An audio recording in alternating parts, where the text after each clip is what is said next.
Salut! Aujourd'hui, je te retrouve sous de sweet vêtus et je vais te donner quelques astuces pour pouvoir t'améliorer en langue étrangère. Que ce soit avec internet, des applications ou même avec des astuces de la vie de tous les jours, tu vas voir que c'est pas si dur de s'améliorer en langue. C'est parti! Premier site, première application à te montrer, ça s'appelle Speaky. C'est très simple, en fait c'est un mini réseau social qui va te mettre en relation avec des gens d'autres pays qui veulent apprendre une langue. Tu peux donc parler à des gens natifs du pays que tu vas apprendre, par exemple si tu apprends l'espagnol, tu peux parler à un espagnol, un mexicain, un argentin, voilà. Tu as ça pour toutes les langues, que ce soit du coréen, du japonais, du turc, de l'arabe, de l'allemand, je sais pas, toutes les langues que tu veux. Et tu as le droit d'accepter ou non une discussion avec quelqu'un. Pour résumer, tu vas avoir un profil où tu vas pouvoir mettre ton pays natif, les langues que tu souhaites apprendre, ton niveau approximatif dans ces langues et tes passions. Et du coup, tu vas pouvoir parler avec plein de gens et moi je trouve ça vraiment bien comme système parce que c'est un peu comme un Facebook mais là où les gens sont vraiment là pour apprendre. Mais voilà, dans le fond, c'est vraiment une super idée, une super application. Les gens sont vraiment là pour apprendre et faire connaître leur langue.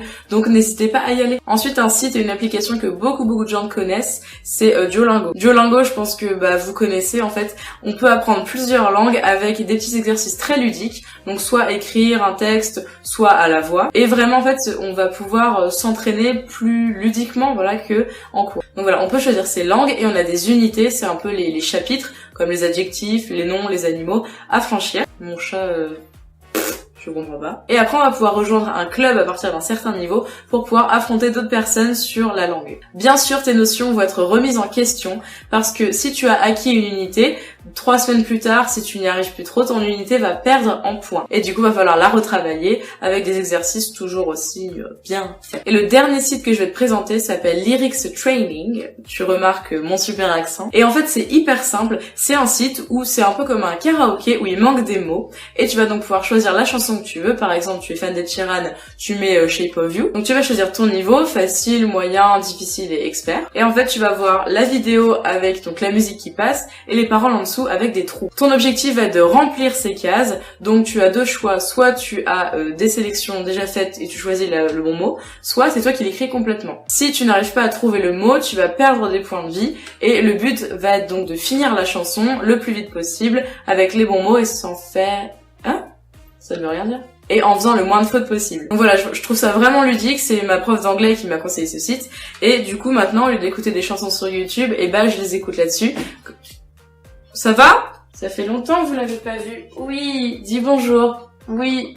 Oula, il n'est pas à l'aise. Il n'est pas à l'aise. Maintenant, on va passer aux astuces plus, non numériques. Je te conseille vraiment de lire dans d'autres langues. Par exemple... Si comme moi tu es fan d'Harry Potter, je te conseille de lire les livres Harry Potter en anglais. Tu peux choisir n'importe quel livre, c'est quand même mieux que tu l'aies déjà lu en français avant pour comprendre le contexte. Mais si tu veux du challenge, si tu prends un nouveau livre que t'as jamais lu, et c'est toujours très bien. Et si lire c'est pas vraiment ton truc, tu peux toujours regarder des films ou des séries en version originale sous-titrée. Donc bien sûr pas sous-titré en français, sous-titré dans la langue originale. Par exemple, ta série préférée, prenons Game of Thrones. Si tu la regardes en anglais, tu vas avoir les vraies voix des acteurs, les vrais noms des personnages, et en plus...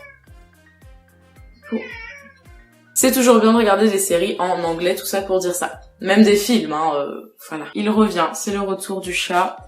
Oui. Donc voilà, cette vidéo est terminée, j'espère qu'elle t'a...